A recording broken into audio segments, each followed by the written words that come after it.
Hola, hola, ¿qué pasa, way? You are watching the Couch Casuals, and I'm your host, Robert Dylan Vasquez, with my lovely host. Hola, hombres! It's your boy, Ricardo Diorio. We're here bringing you UFC 306 Noche! Noche! Robert, tell all of our friends and fans and family, what is Noche? Noche is a way of life. Noche is established in our culture, as in, I say our culture, I wave the flag proudly. It's something in the sphere that has never been done. It is something that Dana White has hailed and praised from the jump of like, okay, we booked this thing. It's gonna be like no other experience you've ever had. People go to the sphere to see U2. People go to the sphere to see XYZ. A fight event at the sphere? I don't know what is to be held in store for this weekend. What do you think about Noche? I am very excited to see what the spear around the fight is going to look like. Will it distract from the fight? Will it be plain and simple? I don't know what to expect. I do know they're having problems selling tickets for the event. I guess it's way too expensive. Is that the issue? That's one of my questions. I assume that's it. I don't know what it costs to rent out this place. They got it. They got it on a steal apparently. Apparently there's going to be a documentary about it on how hard it was to seal the deal and the MGM screwing over UFC and Dana specifically. I don't know. But we'll get those answers not this weekend, but on a later date. I'm sure we will. I am excited to see it. I think the card is pretty solid. You know, couple of, I'm not going to say no names, but like people I'm not super familiar with, so they could, pack as much Mexican young blood on the card as possible. You know, they got a couple of young guys who are, they got big winning streaks here, so I'm sure they're giving them some solid little fights so that all the Hispanic friends and family can enjoy watching their brothers win. Right. Sisters, maybe. Well, Grasso. Mi amiga, mi hermana. Hey, we're gonna get into that fight soon enough, but not quite yet. I have one prelim fight to really shout out, and that's Raul Rosas Jr. He's on the early prelims. I think that's to get people on the basic cable, ESPN regular show intrigued of like, oh wow, like he's gonna show up, he's gonna show out, and then get people intrigued for the main card. If you have him as the main card opener, the guy's only 19, 20 years old. Yeah, he's a young dude, like very young. He's 9-1 at 19, 18, whatever, 20. Yeah. That's insane. A lot of people come in, Macy Barber, some other people have came in, and I want to beat John Jones' record of 23 years old UFC champion. This kid could do it if he just puts his nose to the ground and does what he needs to do. They can't keep volleying him fights. And whether they are or whether they aren't, you know as well as I know, there are some people who come into this and they go, oh, just give him 4 or 5 pick'em fights. You know, give him 3 or 4 like easy wins to build his star. This kid, his only loss is built off of, okay, well, let me test this kid. Dana doesn't do that, dude. I think his loss also, he looked okay in that fight, but he gassed himself out really bad. Right. And that's a learning curve type thing. You know, he was 18 during that fight, I believe, and he'll turn 20 next month. So, like, realistically, he could break that record. But John Jones was coming in and fighting like big dogs super fast. So you're gonna have to step up the competition fast if you really want to break that record. What weight class is he in? He is a bantamweight. 35? Yeah, he's a small. Well, he's a slim dude, very slim. He looks big. Every time I see him, he looks big. I don't know if that. Go ahead. Youth may make it easier to cut all that weight too. Oh, 100%. Being Yeah. that age is, probably this dude's probably done it a million times already too. Like, that's what this dude was born for. Who do you have? Who is he facing? Yeah, we haven't even talked about the opponent. Funny enough, he is facing. I can't tell if this is one name or if it's two names, but it's all one word. It's Eorikling. Eorikling. Let me winks. So out of China. So this guy is out of China? Yeah. Oh, I'm calling WrestleFuck from the jump. Chiwiwi? Chiwiwi WrestleFuck is gonna happen. I'm cool with Chiwiwi WrestleFuck. I'm sure that's what's gonna happen. I probably won't see that fight because it's way too early. You'd be out and about. I'll watch it the next day on YouTube or something. Sure. Oh, by the way, this guy won. If he does anything for your parlay, just wanted you to know. Keep it out there, guys. Speaking of parlay, if you're going to bet on this weekend's fights, go to DraftKings.com/CCMMA and use our promo code, and you will get whatever you get. I don't know. It's a surprise. It's a mystery offer. Sure. Could we be sued by DraftKings for doing this? No, not at all. Good. Thanks, they gave it to us. So here's a point. This is for 0.1% off your first purchase. Bet. Whatever. Bet $1,000, we'll match you $1,000. No. We won't. Robert Vasquez will, but not Kyle. That's false advertising. It's definitely false advertising. That's suable. Anyways, another shout out I want to give before we get into anything nitty gritty. I want to give a shout out to Demetrius Mighty Mouse Johnson. Little goat, man. Little goat. Shout out to the legend. Shout out to the boy. Shout out to the man, the myth.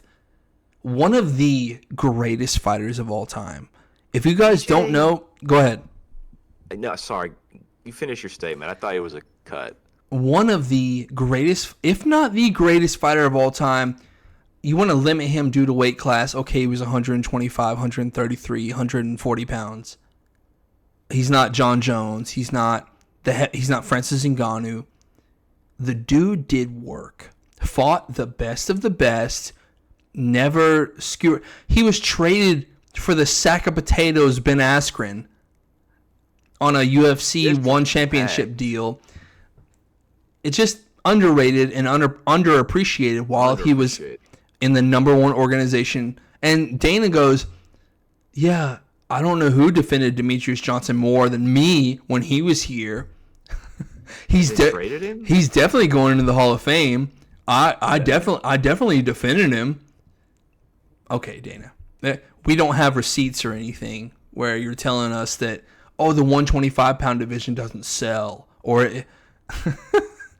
Anyways. What a joke. But what I was going to say was he's an absolute legend. He's a fighter that did something that a lot of people can't do, and that's come back from big losses and win and get titles back. Mm-hmm. This man beat Rod Tang in a mixed rules kickboxing MMA rules fight. He went one round with Rod Tang in kickboxing rules, didn't get knocked out, which is saying something probably in itself. And then didn't need any more than that. One round into MMA rules, he wins. That's crazy. You don't see that too often. And DJ is a living legend. Mighty Mouse, Little Goat, whatever you want to call him. Hats off to you. I just wanted to give him a shout out before we broke out into the main card. Absolutely. And I think that leads us to said main card. Bam, bam, bam, bam. Ladies and gentlemen, we're opening the main card with Ronaldo Rodriguez versus Ode Osborne. Robert, have you heard of either of these guys? Ronaldo Rodriguez? Yeah. Ode Osborne? Yeah. Oh, You must be new here, because I've been so familiar. Ode Osborne. I don't know. So This is between us casuals. just you and me. It's a pick'em fight. What are the records? So the UFC records are as followed. Ode Osborne is a whopping 3-3 in his last 6 fights in the UFC, and Yep. 1-3 in the last 3. So he's on a 2-fight slid. And Ronaldo Rodriguez is 1-0 in the UFC. So I think I understand the matchmaking ideology here. Sure. Who are they pumping up? Yeah, who are we trying to give a free win to? On Rodrigo.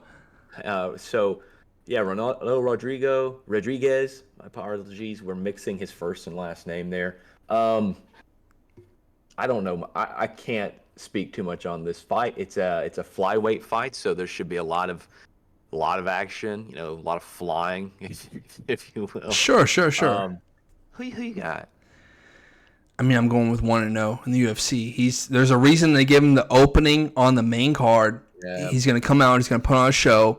I don't want you to deep dive into his record, but being 1-0 versus 3-3, and then 1-3 in his last however many.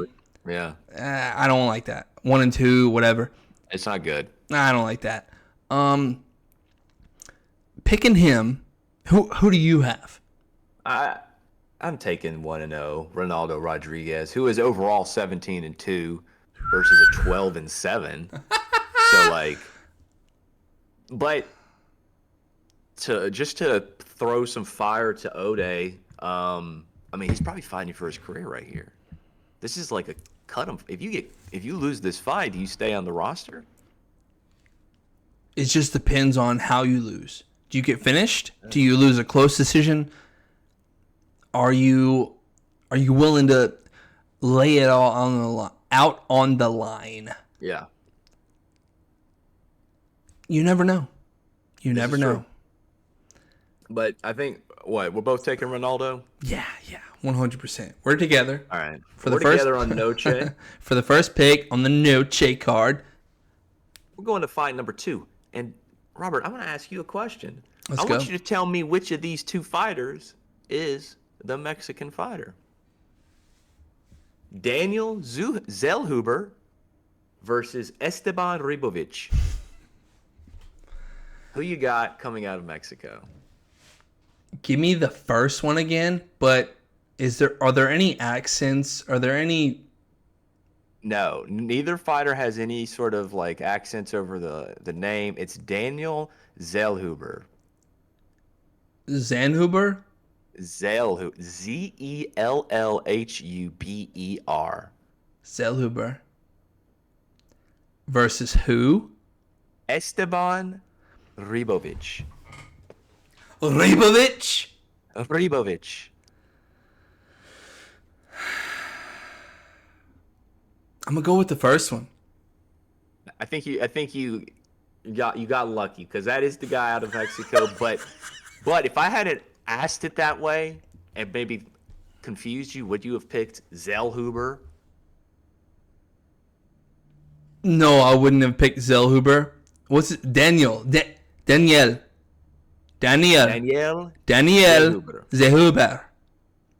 And yeah, so this fight is a little bit more even looking at the records. Mm-hmm. Zellhuber is 3-1. He's on a 3-fight win streak. And Ribovic is 2-0 in the UFC. It looks like one fight might have been canceled. So 2 up-and-comers. It's a pretty... Daniel has a decent little betting favorite. But, for us casuals who probably don't know either of these guys, it's a pick 'em. It's a pick 'em because we have nothing to go off of. So who are you going with? Native. I'm going all Mexican fighters here. Okay. Daniel. Daniel? Me has picked Daniel. So I am just going to, we're going to throw a wrench into Noche, and we're going with the Argentinian Esteban Rivovic for no other reason than so that we can have a pick 'em. So we Oh, have a little bit of BRs on this fight. okay, And a little something, okay. something, keep it I'm spicy. with you. No mami sway. Okay. Anyways, I'm sure those two fights will be fantastic. yeah. A lot of the times, the fights with the guys that I'm not super familiar with, they end up showing out. Barn burners. And this will be the first time I get to experience them. So I'm excited to see what these four fighters can do. But into the next fight, we have big names the rest of the way. We have top contenders the rest of the way. Big named boys. We got in the next fight, a fight that should have taken place 2 months ago, I think. Brian T-City Ortega versus Diego Lopez. Big fight feel.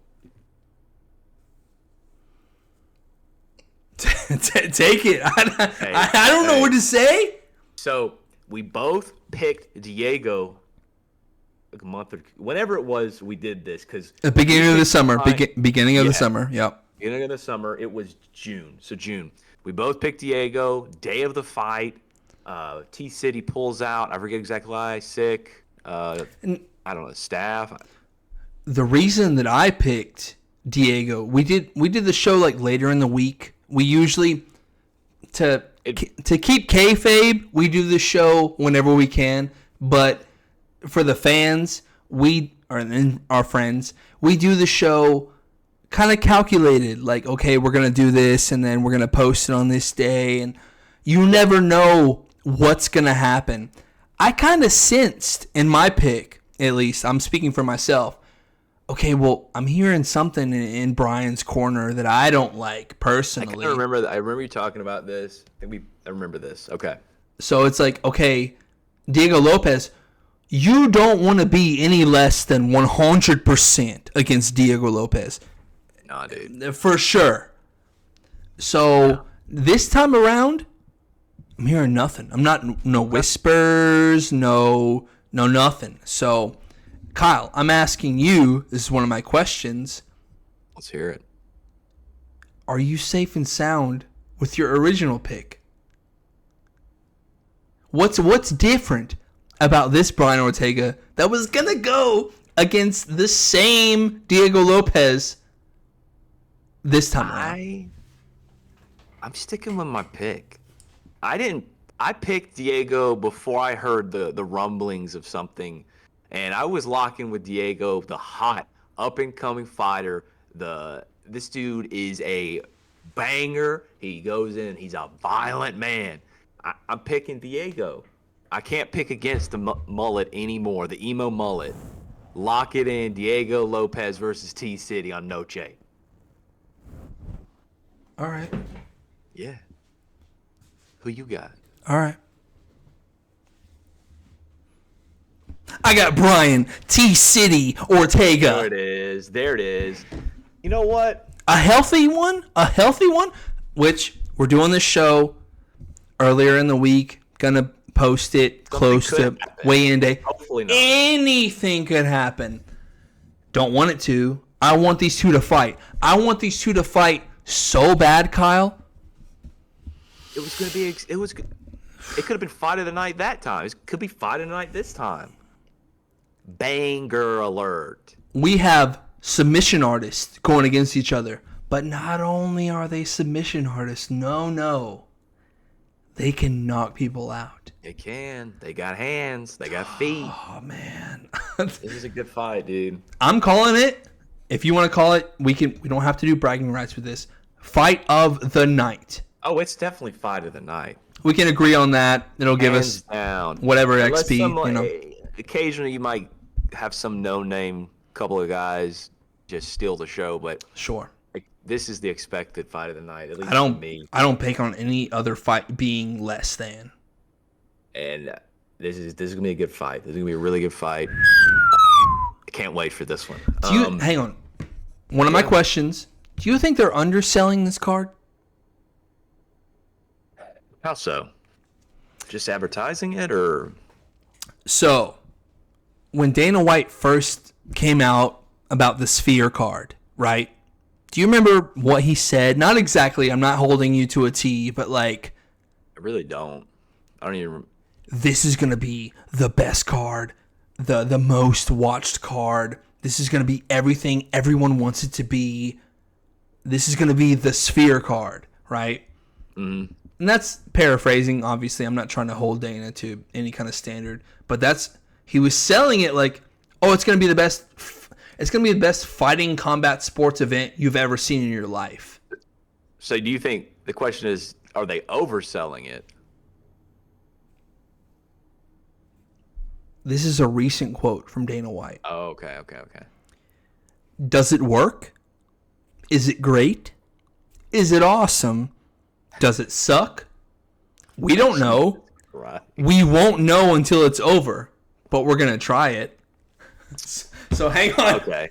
Okay, that's a great line. So when I say, are they underselling it? That's what I mean of like, whoa. Months ago, you're like... He's hard backpedaling on that first quote. This is hard. This is going to be the greatest thing you've ever seen, blah, blah, blah. And it's like, okay, well, does it work? Do we know? Does it suck? We won't know. That's why I'm asking you. Did fights fall out? Were like there other expected fights to be on this card? Who? I know, like Henry Cejudo? Henry Cejudo? I don't know. That's a bad quote. I think I'm not saying this is the best card of the year on paper, but it's not the worst card of the year on paper. No, not at all. It's a pretty solid card. You're talking about the resurgence from UFC 300. And it's going to be better than UK. That might be the worst card of the year. Is that because of that one guy? He had something to do with it. What was his name? No. He beat Sean Brady, who just beat Gilbert Burns this last weekend. So we need to put some respect on his name. Whatever it was. Whatever the name is, we respect you, but we just don't remember your name. Sure. No, but what do you think about that? What do you think about him backpedaling of this is going to be the greatest the greatest combat sports event of all time, being like, "Oh, we don't know if it's going to work." I felt like he must have had something in his pocket that he was like waiting for, something. I don't know. I don't remember the rumblings prior to the buildup. I wonder if there had to have been something he expected to happen that just didn't happen. I don't know what. You know what?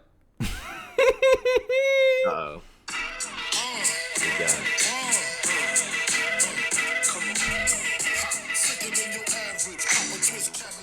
Dude, you have Connor come out there on UFC Noche, dude. Whatever was going to happen, it's just... I don't know. And that's why I wanted to ask you. That was one of my main questions, is what you thought of his backpedaling. Did he have something in his pocket? Did it fall through? What? There had to be something that he wanted or thought or... It's happening the same weekend as like a Canelo fight, if I'm not mistaken. Ooh. And if you've seen this, I don't know if you have, Oscar De La Hoya, who has notorious, no pun intended, beef with Dana White, is like, I'm not going to that Canelo fight. That's going to be a snooze fest. It's going to be a decision, going to be a snooze fest. I'm going to go to UFC Noche in the Sphere, and I'm going to be face to face with Dana White. It's going to be good to see you, brother. So that's kind of that's odd. It's gonna be awkward, I'm sure. I bet, dude. Oscar beats the brakes off of Dana. Love you, Dana. Love you, Dana. Like that should be a given. The Golden Boy himself. What's the next fight? We're going on to the co-main event. We have the champion, Alexa Grasso, versus the former champion, one of the GOATs of the women's flyweight division, Valentina Shevchenko. An assassin. The bullet, bro. Bullet. And you know what they say about bullets? Bullets don't have any emotion. They don't. It's the shooter, bro. So who's the shooter? It's not Valentina, dude. She's the bullet. Maybe her trainer is her trainer the gun. No, she been shooting shots, bro. She goes, the whole world watched that fight. It wasn't a draw. I won that fight. The only reason it was a draw is because it was Mexican Independence Day, and I'm like, yeah.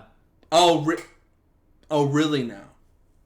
Valentina had some words, boy, but like, I bet she feels like she's in for another hard night. Then they coming had into Noche. I don't know how much of Tough you watch for the casual and our friends. Yeah, I haven't watched this season. The Ultimate Fighter. I need to start because that's my nitty gritty. I used to watch like Run's House and Rock of Love and Flavor of Love, and I watched all those stupid shows. I Love New York. Why would I not love the reality shows that lead into my favorite sport? Why would I not? So sometimes they're dull as fuck. You're talking about Michael Chandler going 7-1 against Conor McGregor, and very little beef in that house too. You little Bellator tick. You little Bellator tick. You little Bellator tick.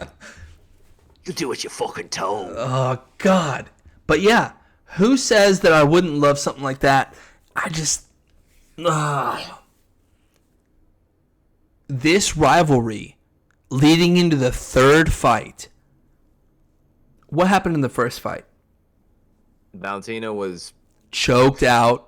Fairly dominant up until one mistake. One mistake. And Alexa jumped on it and seized that opportunity. It was the Chris Weidman, Luke Rockhold mistake. Chris Weidman threw a spinning back kick, gave Luke Rockhold his back.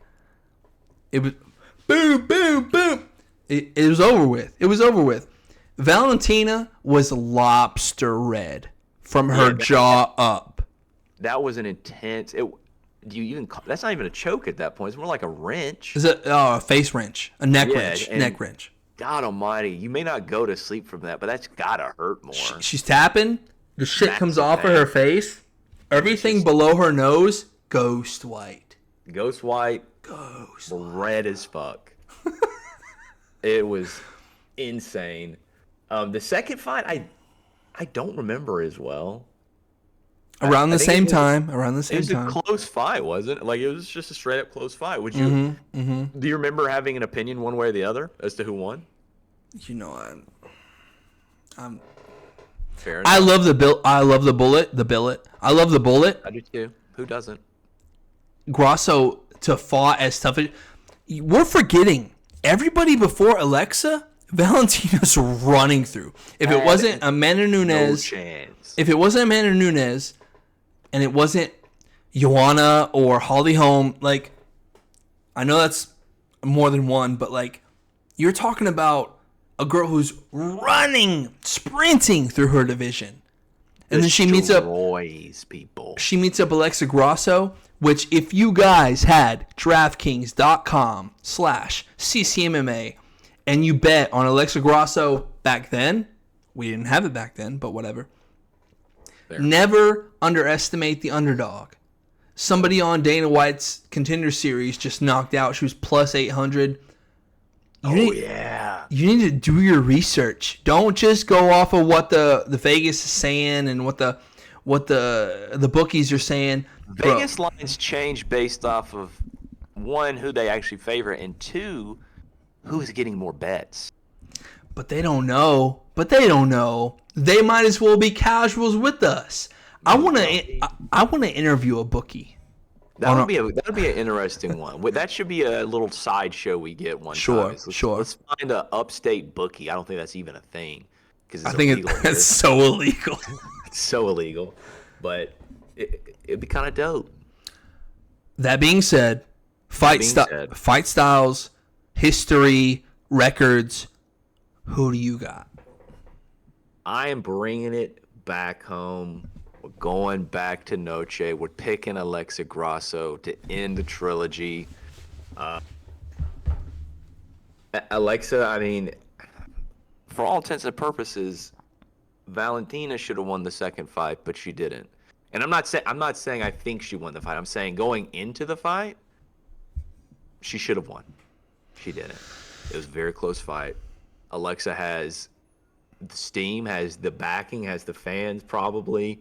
It's her night to end this rivalry. And, Valentina, long career. Is it time? It could be. It could be time coming to Saturday night.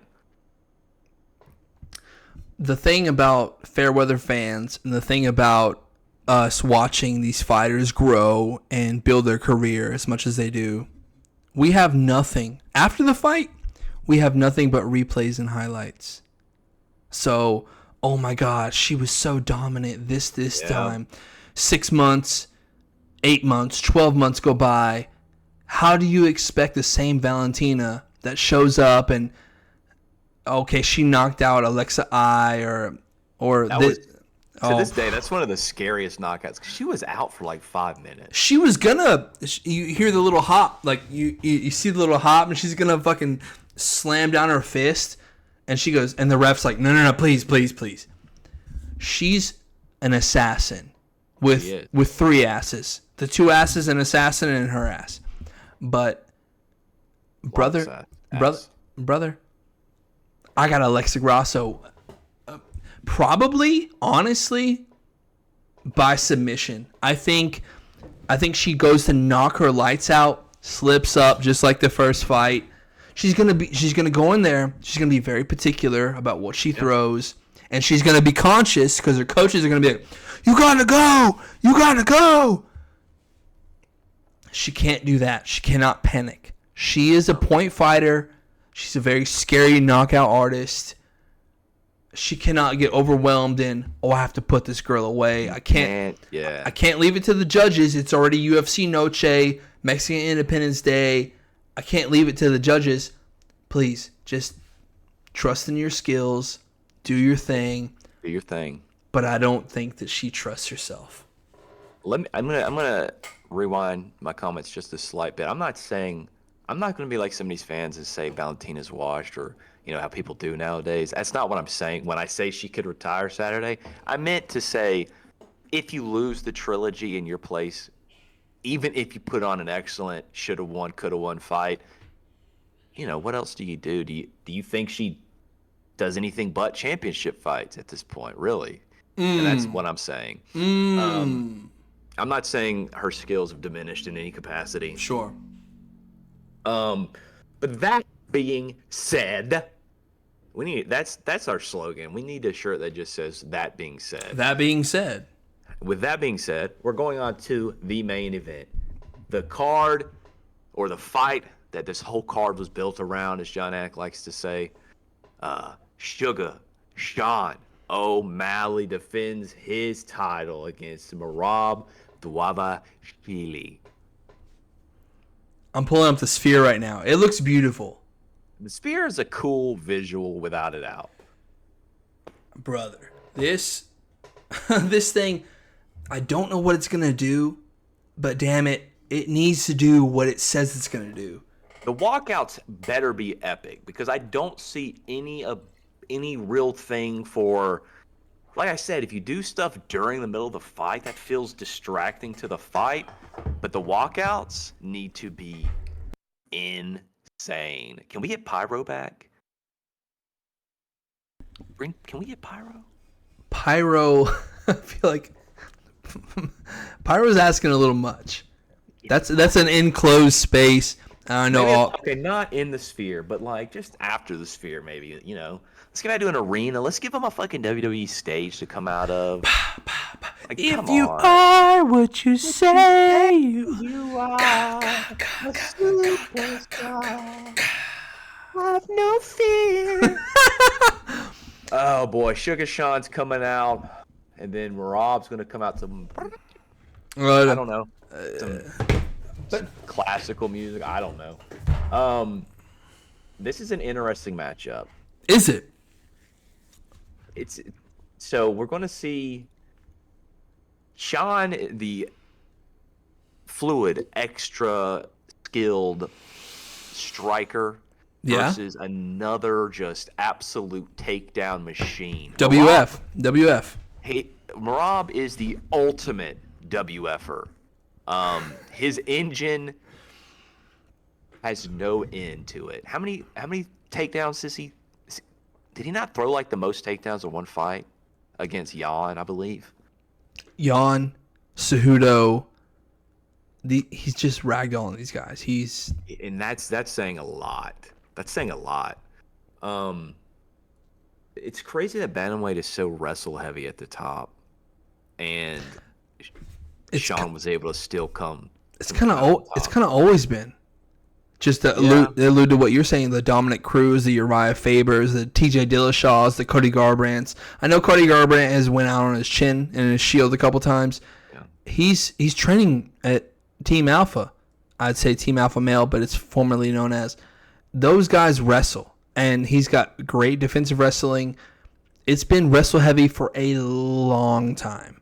That being said, though, Cruz, Faber, Cody, all those guys got good hands too. Yeah. Oh, 100%. But if you look at the type of bantam now, it's like Merab, I mean, does he have a knockout win in his career? Yeah. Does he really? Rafael Stotts before he got into the UFC. And then he got... That's it. No, that's it. I don't think there's another knockout on his record. Correct me if I'm wrong, please. Let's just... you know what? Let's look. We got time. Please. He did beat Moraes, KO TKO. But Marlon Moraes was very chinny at the end of his run in the UFC. Oh. I mean, some would say the chinniest. He is the chinniest of chins. But otherwise, just absolute wrestle fuck nonstop. This dude is the little wrestle fucker who could. He doesn't stop. And you have Sugar, who, in theory, you would think wrestle fucking should be his weakest set, but he's done pretty well against it. So let me ask you this. Ask away. How good of a friendship do you think, really, 100% purity, is the friendship between Aljo and Merab? I think at least in Merab's case, sure, it's solid. Merab did not fight Aljo when he had the title. But are you asking me, will Aljo want that title shot if Merab wins? Because I think he would. I'm asking you, did you think that... Because Sean O'Malley, this is Sean O'Malley's theory. All credit to him. Okay. I haven't heard this, I don't think. Sean O'Malley has a theory that Merab kind of wanted Aljo to lose. Really? Because he was just going to be in a standstill. He was just going to be the guy that was in the whatever division. And then there's another theory of the reverse of like Aljo being like, no, I want Sean to beat Merab because it makes me look better. Like if he runs through me, which Sean did, step back, corner, boom. If he runs through Merab, Aljo's kind of like, oh well, thank God. Like, yeah. So, are they really as good of friends as they say they are? Sean is so mental. He's trying to cause a divide between the two. He is. And I get that. But if not for Aljo losing, Merab would be a jacket holder. He would be no one. They're not going to fight each other. Merab might have even been cut. I don't know. If you're at the top and you refuse to take a title fight, I imagine you probably inevitably get cut. What's the point? Why are you there? Why are you to be the best in the world when you're going to give your limelight, your shine to someone else, your best friend, your partner, whatever. Whether they have Thanksgiving or Christmas dinners together, or whether they go at each other in the gym and then they shake hands and then they go home. you're here at the UFC to be the best in the world. Be the best. We'll find out. We'll see what happens. We will find out. One thing that has not been discovered is Sean O'Malley's full jiu-jitsu potential. This is true. We haven't seen it almost at all. He hasn't had to. I think this will be his hardest. I'm not going to say. This will be the biggest test of his wrestling defense by far. And he may have kept Aljo away with his footwork and his hands, which would you consider that also wrestling defense if you're just so odd to fight against that the guy's afraid to take you down? Yeah. Oh, dude, 100%. So we'll see how many shots Merab goes for. I think that's a very interesting. Yeah, this dude's. I'm predicting the second the bell rings, Merab just goes for a shot, like straight up. Ben Askren shot out the gate. Okay. But that, Sean could watch some tape and potentially pull a little knee out, so who knows? Jorge Masvidal? Yeah, dude. Okay. All right, so we've analyzed and we're casuals. We've analyzed, we're casuals. We have something of a form of an opinion. Yeah. Let's lay it down on the line. I'll go first if you want. Go for it. I got Sean O'Malley. What the fuck? Yeah, I'm taking. I got Sugar Sean. I'm taking Sugar Sean O'Malley. I don't think there was much of a. Merab's a great fighter. Have you seen the fight with Ricky Simone where he gets knocked out 3 times in the fight? I don't know if I have. Ricky Simone versus Merab Dvalishvili. He gets choked out, knocked out, choked out again. He's kicking. He's bicycle kicking. Bro, that is nuts. He's got a gas tank, bro. His brain won't let him go to sleep. Yeah, his brain. This dude is a caveman. But his brain isn't gonna let him win against the ref. If a ref calls it, you're out, bro. Did you see the face-off between him and Sean? No. So there's like a UFC. There's a UFC embedded where he's like, "I'm gonna knock you out, Sean," and Sean's like, "Oh my god." Sean goes, "Who the fuck have you knocked out?" And he goes, "Rafion Stotts." And he's like, "Is that the only reason you knew that?" Well, hang on. So he goes, "Rafion Stotts," and he goes, "Who have you knocked out?" And Sean goes, and just. He goes, "Your buddy Aljo." Why would you ask that question? He's worth. Ooh. Oh. You about said a.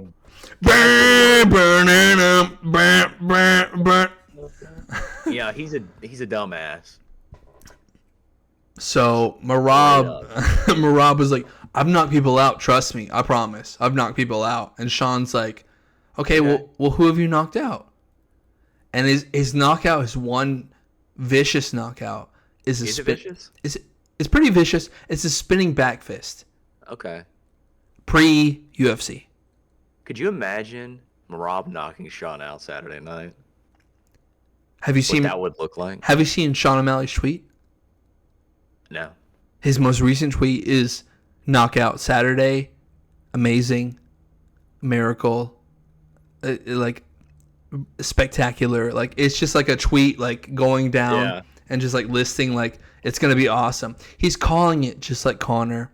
He's not copying Connor because he's his own entity now. Yeah, he's kind of doing his own thing. Because him and Connor have some kind of like beef or some shit. Oh boy, of course they do. I don't know. Who knows?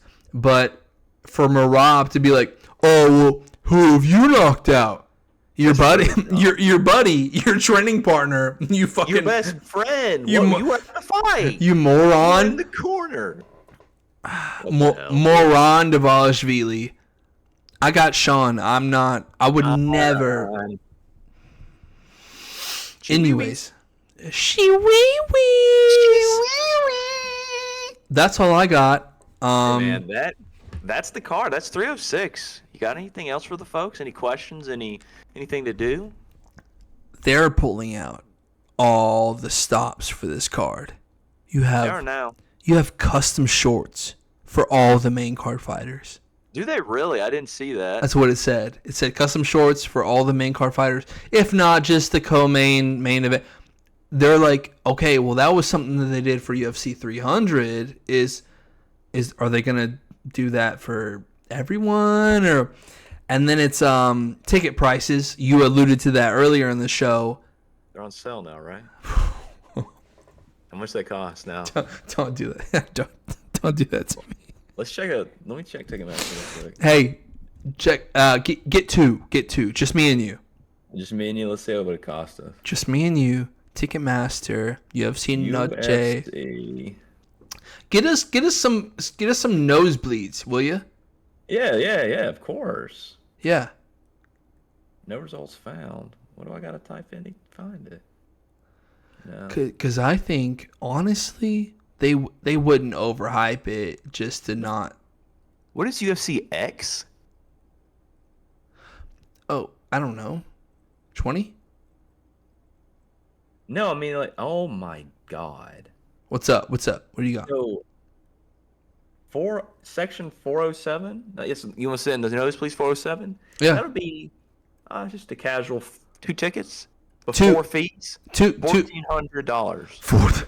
This is verified resale. $700 a piece. Yeah. What is it? Let's see what like lower bolt. Oh my dear God.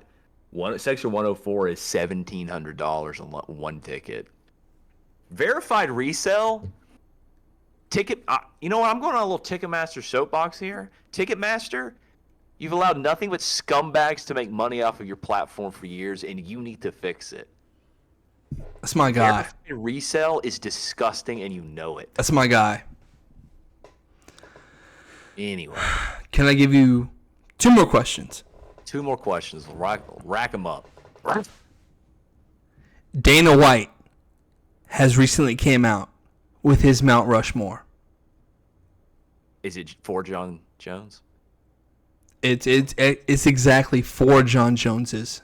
Hell yeah. In different eras of his career. Okay, so Dana White's Mount Rushmore is John Jones, Of course. GSP, Okay. Ronda Rousey, and Conor McGregor. Now, I'm not asking, because that's a 30-minute question. I'm not asking you for your Mount Rushmore. I'm asking if you agree or disagree, how wholeheartedly you disagree, or what your opinion is of Dana White's official Mount Rushmore. You know what? I guess it's fine. I get it. I get why. Those 2 of the greatest of all time and 2 of his biggest money bags of all time. Right? So I get it. Yeah. I don't know if it'd be mine. You know how much I hate Ronda. Ronda's a fuck. I mean, Hey. replace Ronda with Amanda. Come on. Ronda walked so Amanda could run. Stop it. Stop Ronda it. got knocked out. You so bigot. Amanda could You run. bigot. Stop it. Dude. Anyway. Amanda was getting choked out by Ronda's toughest test. What was it? Oh man, this is gonna escape me. Ronda's toughest test, the one she went. For Holly? Oh no, yeah, before Holly, the Strike Force, like the back and forth. You're not talking about Misha Tate, are you? Oh, Misha Tate. You are talking about, dude. I love Misha Tate. Misha Tate choked out Holly Holm. And who choked out Amanda Nunes? Will you please look that up for me real quick? I'll go on a soliloquy all I need to. Somebody choked out Amanda Nunes because it happened, and it was when Amanda was wearing some kind of purple shorts or something like that, or submission loss. I don't see a submission loss in her record. No way, bro. I see 2 losses early in her career. You're talking about Juliana Pena, are you? Oh That's no, I her probably. only submission loss is that one. She had a loss in Strike Force, but She lost to Kat Zingano. ah, cat, TKO. bro, cat, bro, Kat was legit. cat. Shout out to the Mandalorian. I have one more question for you. She's not in the Mandalorian. That was who was that? That was the predecessor to all these women, really. Gina Carano. Yeah. Shout out to Gina Carano. I'm losing my mind. I've been awake for too many hours. Fair enough. Shout out to Gina Carano. Please let me be your boyfriend. Or Kyle and I, we could do some kind of throuple. We could do some like Ian Gary thing. Both there. Okay. My last question. My last all right. question. I'm ready. What would you want to see at the Sphere? Anything. Any live event? I'm going to go. It would definitely be a concert. Like I think the fights would be cool, but I'd rather just see the fights anywhere because I'm just watching the fights. But Sure. Concert. What kind of concert would I want to see at the Sphere? Killing in the name of. That would be pretty sick. Any big time rock band, any big time hip hop artist that would put on some cool light show or Like a lot of whatever. pyro or. I saw Childish Gambino last week. I'd see that shit would go hard. But anybody, any big name artist, like my girl, my queen, my wife, Dua Lipa, I'd see her there. Shout out to Dua Lipa. Oh, yeah. You're always welcome on CCMMA. Always welcome in studio, whatever. Hey, we have two separate studios. Who? My studio, preferably. Okay. Anyway. We are the Couch Casuals. Tune in to UFC 306 this weekend. UFC Noche with Kyle Diorio and Robert Dylan Vasquez. We love you guys. Te amo. Lovers. We love you, and we'll see you on the post show Next week. Bye. Bye.